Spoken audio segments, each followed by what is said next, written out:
The Avengers are fighting each other for some reason. So why are they fighting? Well, it's all because of this crazy plan concocted by none other than Tony Stark himself. You know, when you've got nothing to lose, you start making some pretty questionable decisions.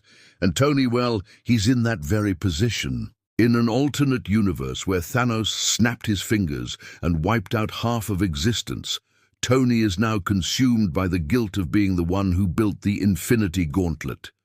He blames himself for the snap and for not stopping Thanos.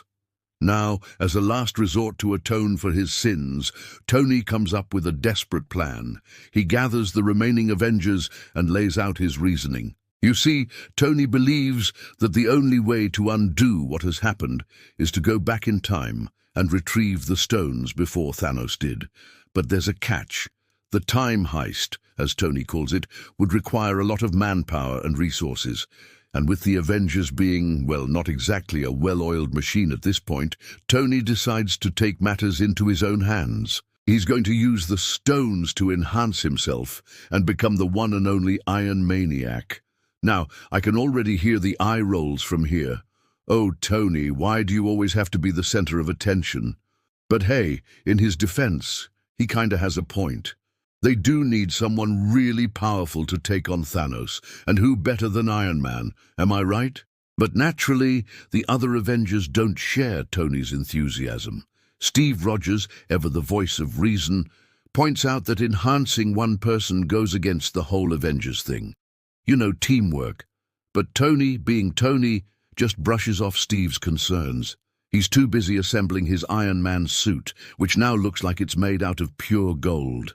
And before you ask, yes, it is powered by the Infinity Stones.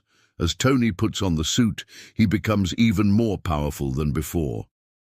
We're talking Hulk-smashing levels of strength here.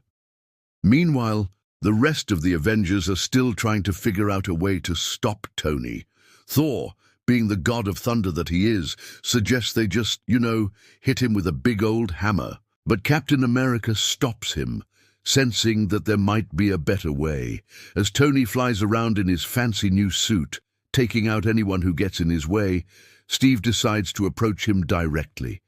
He tries to talk some sense into Tony, but it's no use. This version of Tony is consumed by his guilt, and he won't listen to reason. So now the Avengers have no choice but to fight Tony and bring him down. It's sad, really, that it has to come to this, but hey, sometimes you gotta do what you gotta do. So who do you think will win this epic showdown? The one and only Iron Maniac or the combined forces of the Avengers? Let me know in the comments below.